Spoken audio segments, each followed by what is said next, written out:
So all guests on ZASLOW Show 2.0 are brought to us by our official beer, the beer of ZASLOW Show 2.0. Everybody knows is Johnny Cuba, European roots of the Caribbean soul, a refreshing German lager in a can. I mean, look, I love Johnny Cuba, but even last night during the Heat game, Johnny Cuba could not make me feel better. What a disaster. But hey, pick up a six-pack of Johnny Cuba at your local Sedano's, Presidente, Winn-Dixie, Fresco, y Mas. Always drink responsibly. I like having a nice can of Johnny right there in the Zaslow Mansion family room couch. This way I know I'm being responsible. And of course, Johnny Cuba's mantra, stay tranquilo. Joining us here is our pal, Israel Gutierrez. Israel, good morning. How are you? Everything good? Everything is very good, Zaz. How are you, man? I'm good. So let's get right at it. You know, what everyone's talking about here. All right. This is the big story everyone's talking about.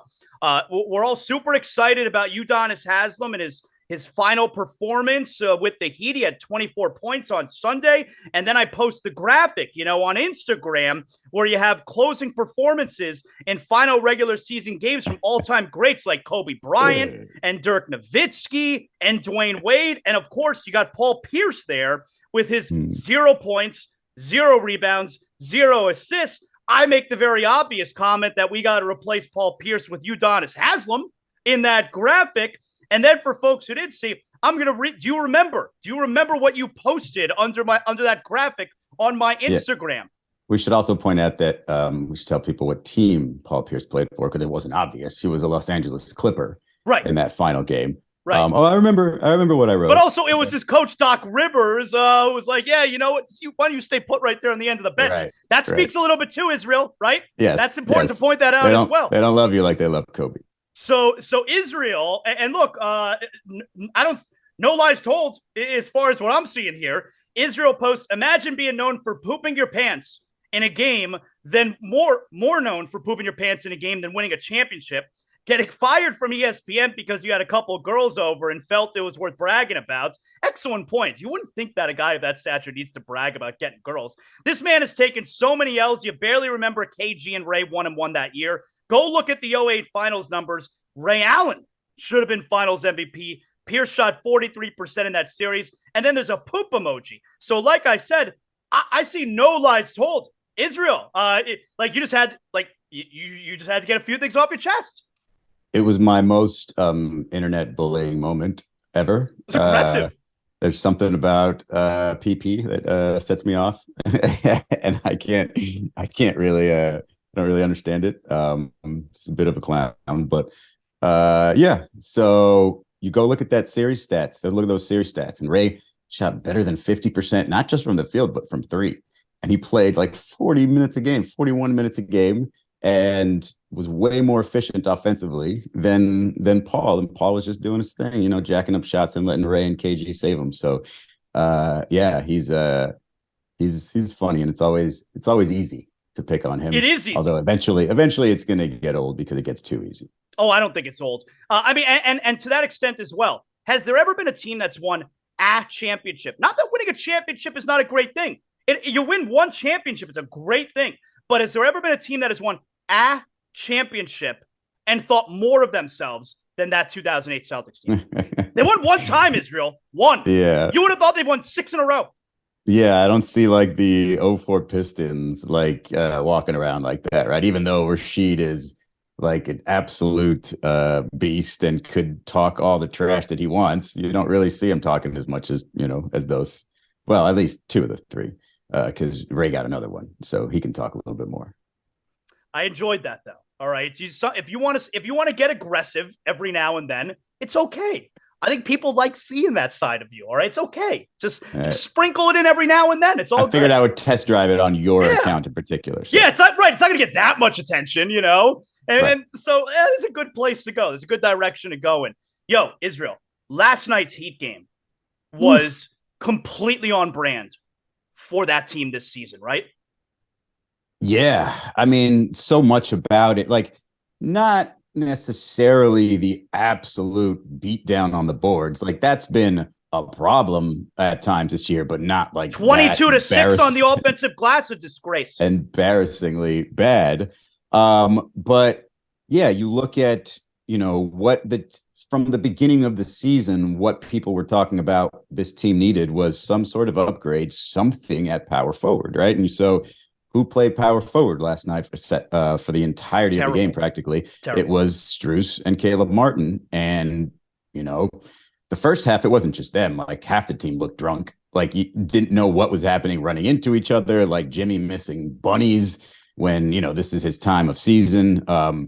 And he's been so crazy efficient. It seemed weird, but the power forward position pretty much got you nothing. Mm-hmm. And, Bam's running around everywhere. And it's still, even if he wasn't, Clint Capella is that much taller than him and has, one mission is go get that board.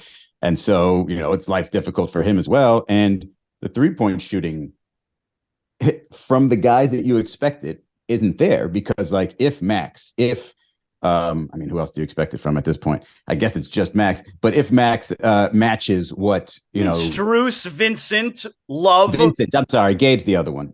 Gabe was the other one. If they give you their normal type of shooting game, then you're like, wow, I got this amazing game from Kyle and Tyler was on his, on his game for the most part. Then you probably still, at least compete, maybe win a game against a team that, murdered you on the boards. And so, it was just everything that was a weak spot of theirs coming together at once.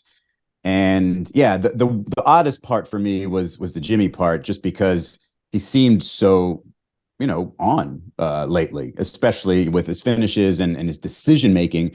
And then yesterday it was a lot of like, wait, why didn't you take that one? Or, some of those finishes were just like, what? What are you doing? You're smoking layups. That doesn't normally happen. And so it was just a terrible, shitstorm all at once. And now, they've only got one option.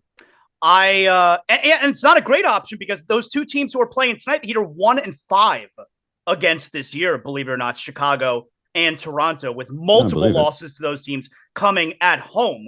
I think there is a portion of the fan base that hopes they lose on Friday, because that brings you a giant step closer to the realization that there need to be massive changes. You need to lose to realize that? Like you need to lose in the play-in to realize that?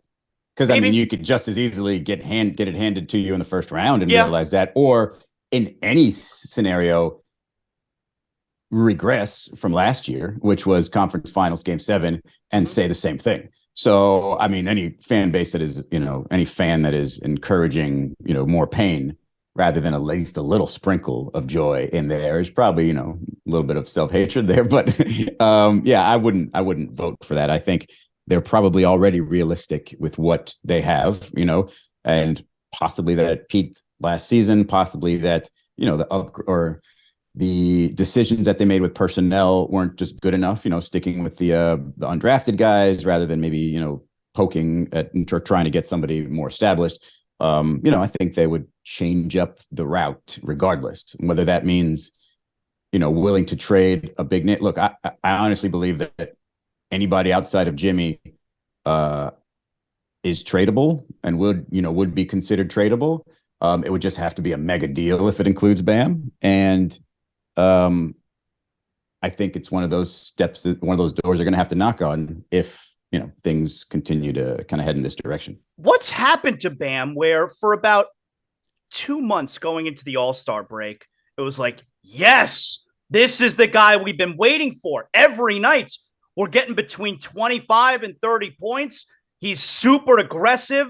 That mid-range jumper, it's a gimme at this point for him. Mm-hmm. And then the All-Star game came, and he stayed in Salt Lake. Like, we haven't seen that guy since the All-Star break. What else happened since the All-Star break? Like, didn't Jimmy start doing his thing? Like, Jimmy got more aggressive, yes. Mm-hmm. So are those things compatible? I don't know. Because it doesn't seem to, I don't remember a ton of moments where it's like, wow, Jimmy and Bam and Jimmy and Bam. It's just kind of like, if Jimmy's doing his thing, like Bam has to find his pockets of, how to be effective, whether it be running the floor, offensive rebounds, whatever. But it doesn't lend itself to that flowing offense where he's going to get the catch and shoot from from the nail without, with the defender, trailing or not ready. So he has the advantage. It doesn't lend itself to him being in any sort of advantageous offensive situation. It really slows things down. And I'm not saying that that's necessarily a terrible thing, because, when Jimmy's got to go, and that's something you ride. But again, like, it doesn't lend itself to Bam finding a rhythm. And so that's kind of what it felt like happened less and less late in the season. And, I feel like that's what Bam was saying yesterday in the post game, where even when other guys have it go, and especially when you can still, if Kyle has it go and if Tyler has it go, and you can use them as strong decoys to find, an open Bam and get him going as well. So it's just, there's never been a strong offensive flow with this team this season. It's never been consistent for long stretches. I guess the part that comes to mind is that one road trip where Tyler had a big game, I think is in Houston, and then, had a game winner in OKC. And then there was late in the season where it felt like, a couple stretches when Kyle came back that things looked pretty good, but never for long stretches. And so when it starts to feel like, oh, same old, and then your answer on defense is just, well, I'm going to play a little harder. Well, a little harder doesn't mean smarter a lot of the time. A little harder, sometimes you're out of position and you're leaving guys wide open, or giving up offensive rebounds even. So, it's just one game that was fairly indicative of pretty much every problem they've had this season. I was surprised that we didn't see Duncan at all, man. Like you mentioned, Strus was giving them nothing.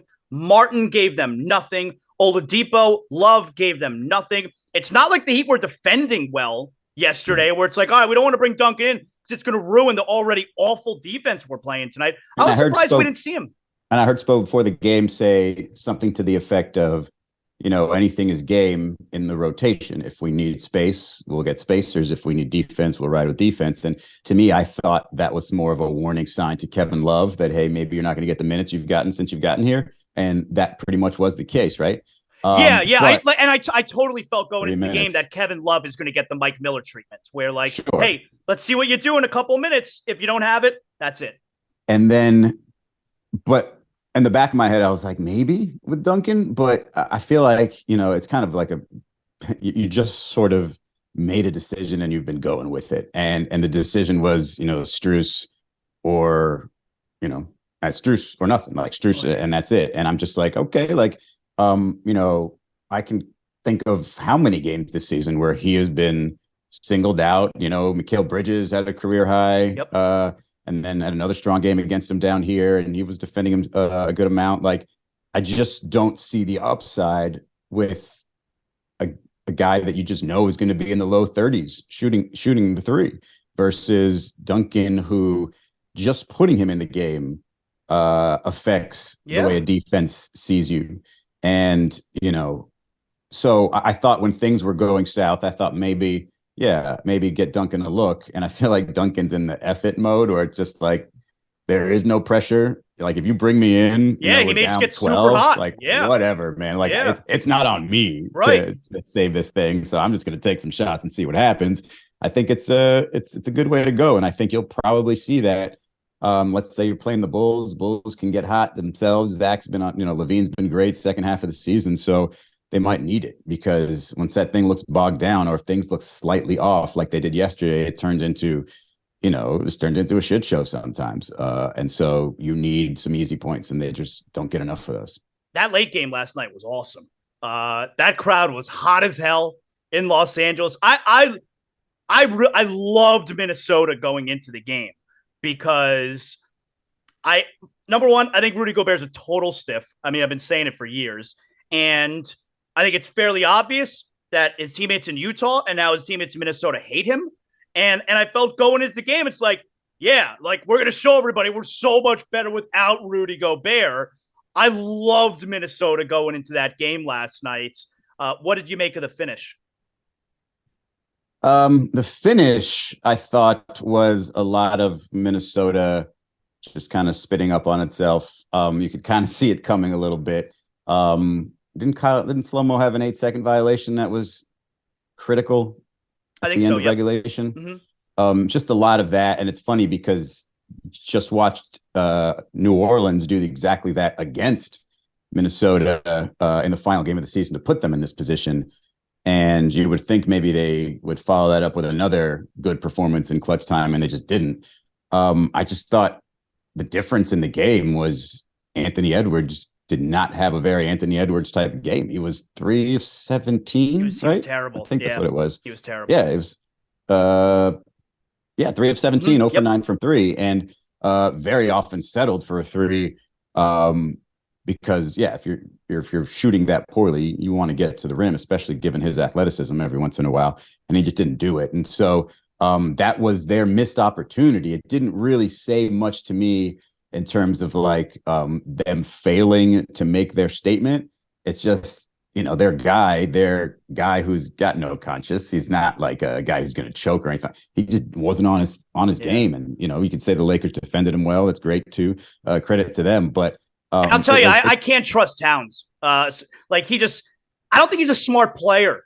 Like you saw the fourth and the fifth fouls that he picked up. Like they're dopey fouls. He did the same thing last postseason. Yeah, same exact thing. And people have to say you have to be smarter than that. And he's just too caught up. And I don't know why. He's one of those guys that's too caught up in proving himself at any step, wherever he is in his stage of his career. He's still not where he wants to be in his own head. So it's like proving, and it's just like, relax, man. Just think the game, play the game. You have all the skills necessary to take advantage of positions, when they come about. But like there was this one play where he hit, I don't know, I think he sort of beat a double team before it got there. And right before, Anthony Davis there, he sort of hit a floater over him and he just couldn't help himself. But like, talk to the crowd and tell them that, I don't know, that's his shot or something. And I'm just like, once I saw that, I was like, yeah, he's probably going to make a dumb mistake later because he's still in his own head about, the way he's playing. And I think, it's just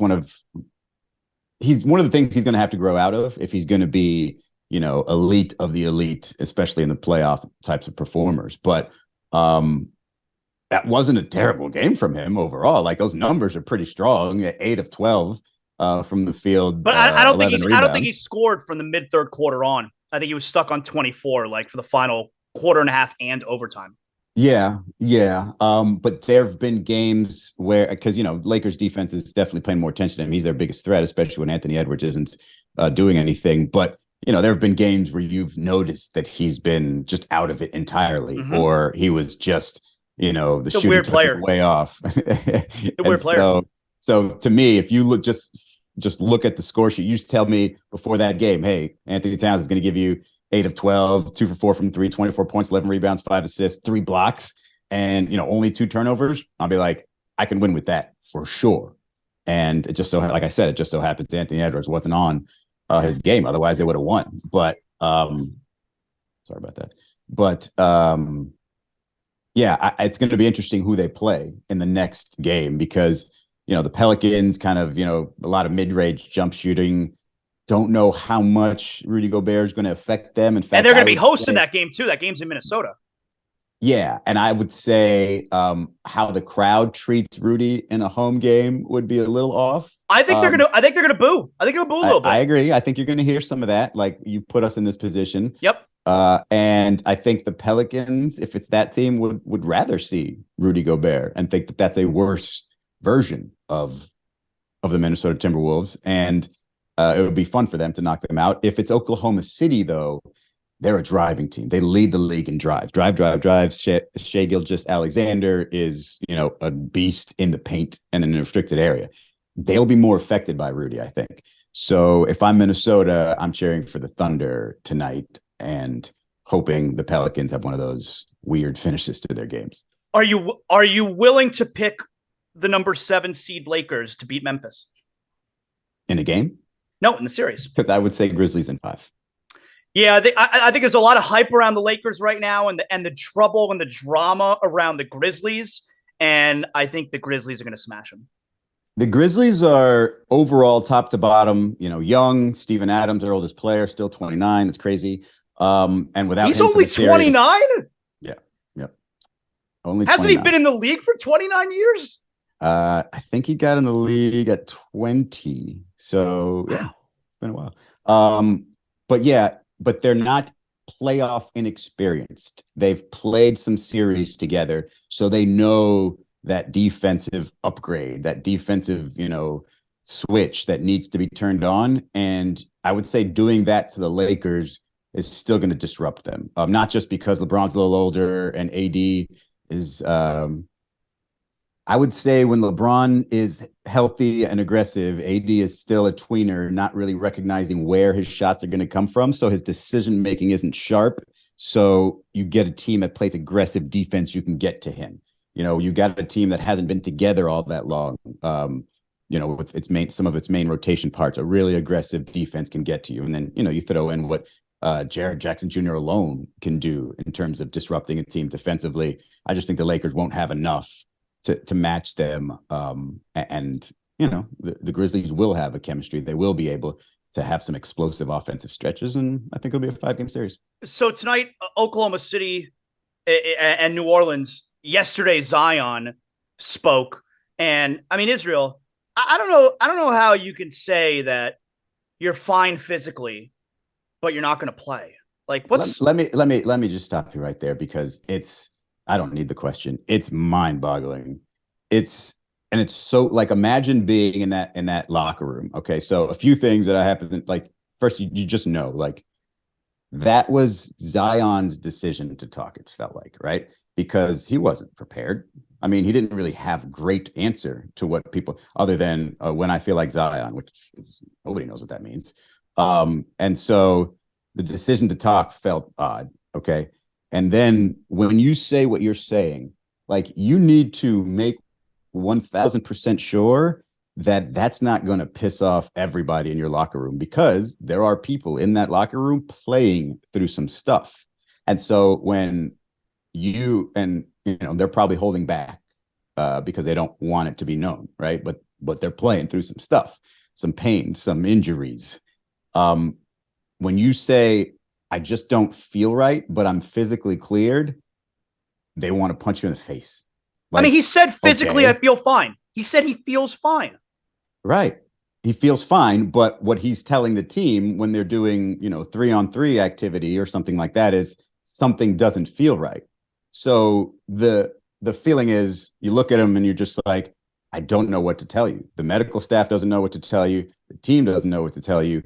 They do know that you are a body the NBA has never seen before.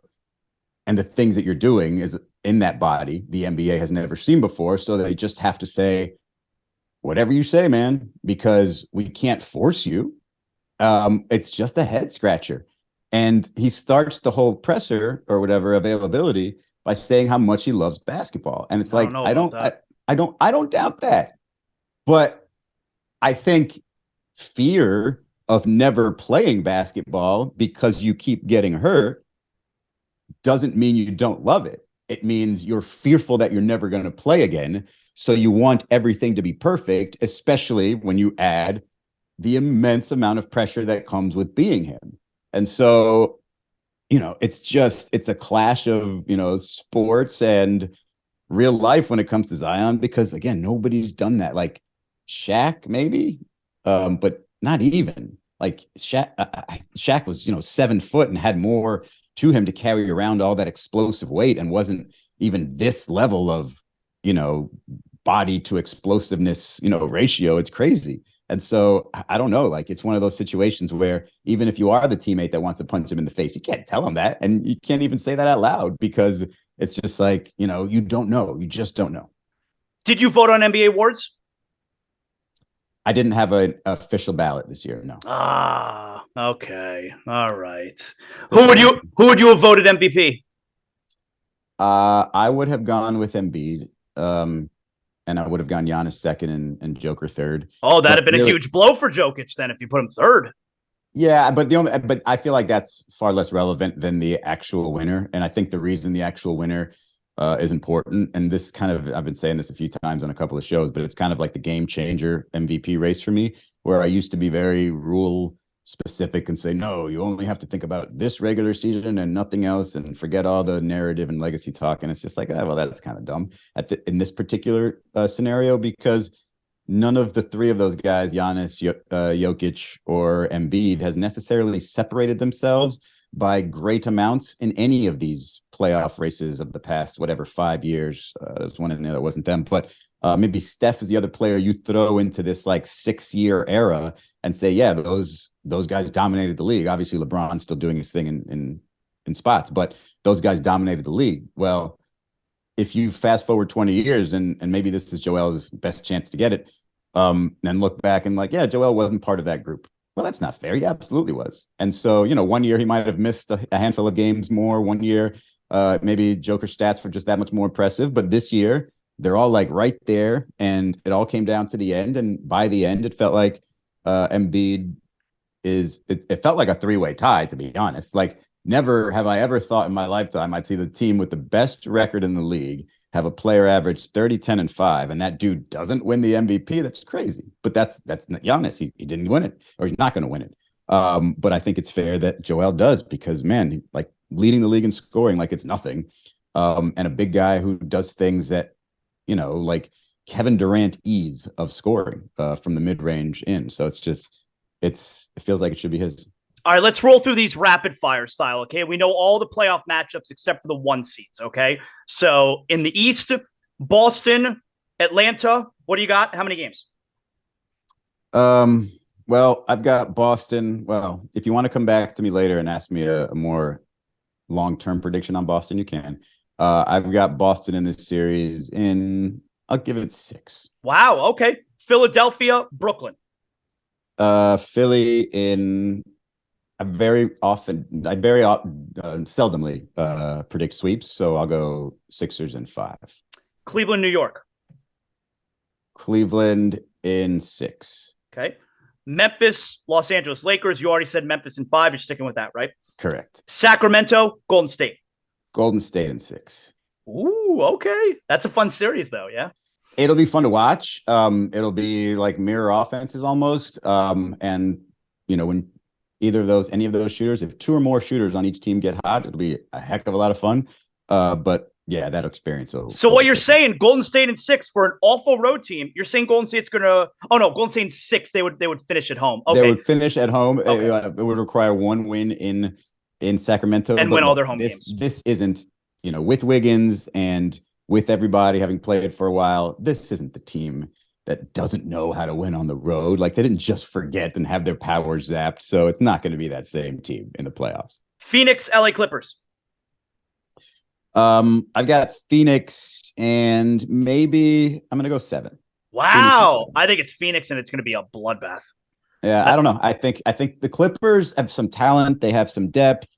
They have some ability to make life difficult for, both KD and Devin Booker. So, yeah, I think, and, nothing should be easy for a team like Phoenix that, just put together that top heavy of a group, without that depth. So something's going to show up early on that is going to exploit what their issues are. And I think Ty Lue and Kawhi Leonard are good enough to exploit that, just not enough to win the series. Israel, I want to ask you before I let you get out of here about what's going on with the women's basketball, because I've been saying for many years, I'm not a fan. I don't watch the WNBA, and I don't think the women's game is a great product. And when it comes to the college basketball, I definitely don't think it's a good product. But the same thing, I don't think the men's college basketball has been a very good product for a very long time either. So that's not the college basketball thing is not a male or female thing to me, because, like I said, I don't think the men's game is very good either. But based on the ratings and all the attention and certainly the crowds they got in the Final Four for the women's, like, I mean, is it really, hey, give these girls a stage, give them a platform, people want to see it? Because that would appear to be the truth based on what we've seen recently, right? So I'll go back to like my college years, and that's at Florida. And the first time I ever really got into women's college basketball, the Gators were pretty good. Like, they were constantly ranked. They had a couple of players that would like be like national team level good.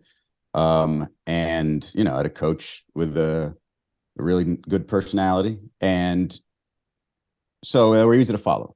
And they were fun to watch in that they had a good combination. They had like sort of a little, jitterbug of a point guard, two really strong post players, almost like a Joakim Noah, Al Horford combination who just knew how to play well together.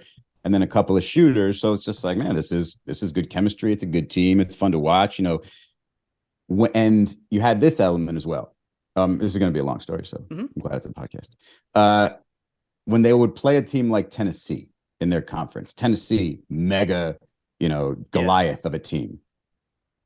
Those crowds in Tennessee were insane, like crazy, better than the men's crowds. And you realize that, okay, if you have something like UF, like team that I like right now, and just sustain that over a period of time, you're not just going to have a handful of people every once in a while say, hey, that's really good. You're going to have literal generations of, fans. I was going to say women, but no, it's just men and women. It's fans who become like diehards of that team. Like that is just natural sports fandom. And yes, it happens in women's college basketball. A lot of the time it's, these smaller towns that don't have as much to latch onto. But once they do, it's like, wow, this is so much fun. It's really good to watch. And so the other thing that you see there and that I saw there was somebody like Shamiqua Holtzclaw at the time. And I watched her play and it was jaw-dropping. She was that fun to watch.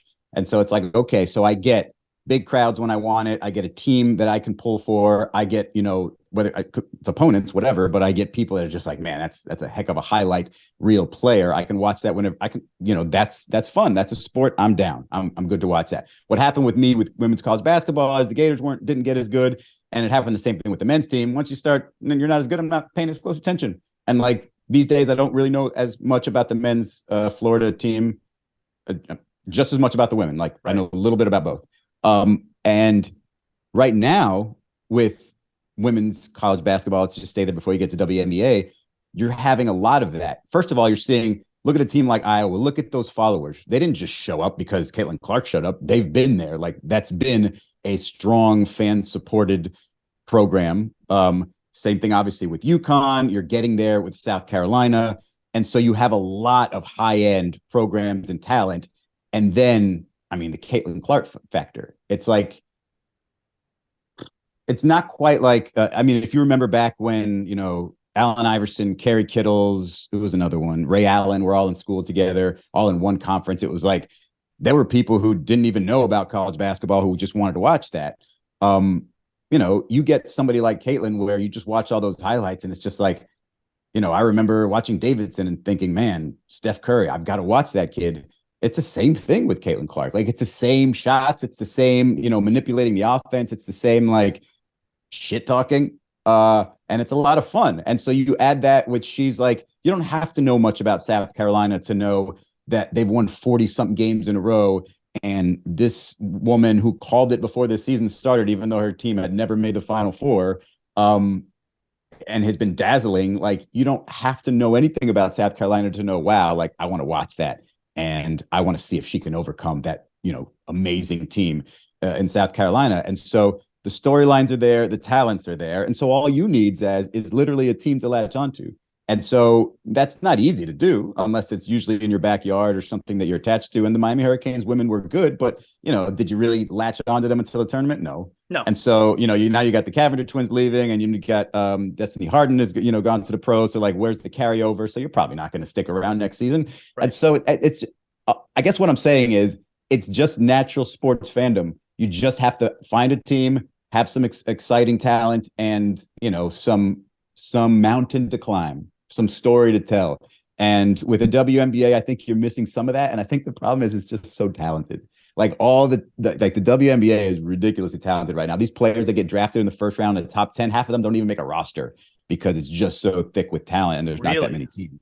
And so, yeah. And so, you get the standout performances, the standout teams, but, there's a lot of talent everywhere. You just got to pay attention. But for me, the WNBA fandom comes down to finding a team that you love and sticking with it. And there's a team that you love? In the WNBA right now? No, like I'm more of a fan of the players individually and watching them at a time. But no, if there was a Miami team, maybe if the Soul were back, but I don't think they're coming back. No, you can hold out some hope. Israel, excellent job. So to recap real quick over, as far as the playoff matchups that we have so far, I don't think that you were willing to pick any outright upsets, right?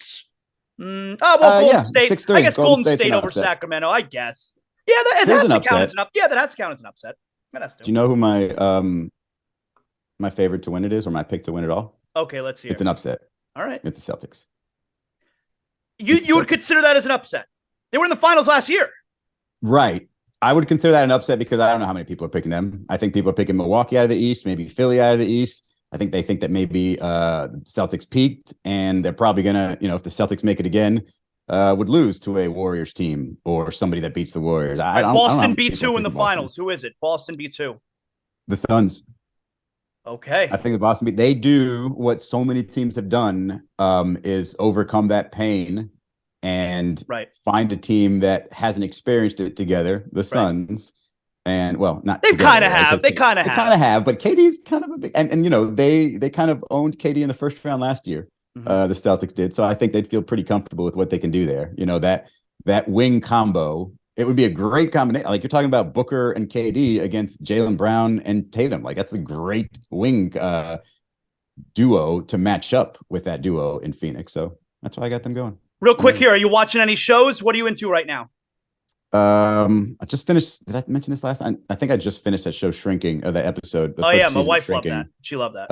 It was great. And and on the request of or the recommendation of Mina Kimes, who has never failed me, Anthony and I actually started watching Love Is Blind. I think I know what that is, but I haven't watched it. Yeah. And I got sucked in a little bit. It's not into it. It's all right. It's one of those where I'm not mad if it's on. Let's put it that way. I just started watching White Lotus. Oh, you just started that one? Oh, yeah, I just finished the first. I just finished the first season. It's fun. Quirky. It's fun. It's well written. It's well shot. It's good. It's well acted. Yeah, it's a good show. It's fun. Great job, Israel. You want to tell everyone when you're on television again? Not the rest of this week, and the schedule's not out for next week. So nope. All right. Very good. Good job, Israel. Thanks, man. Thanks, guys.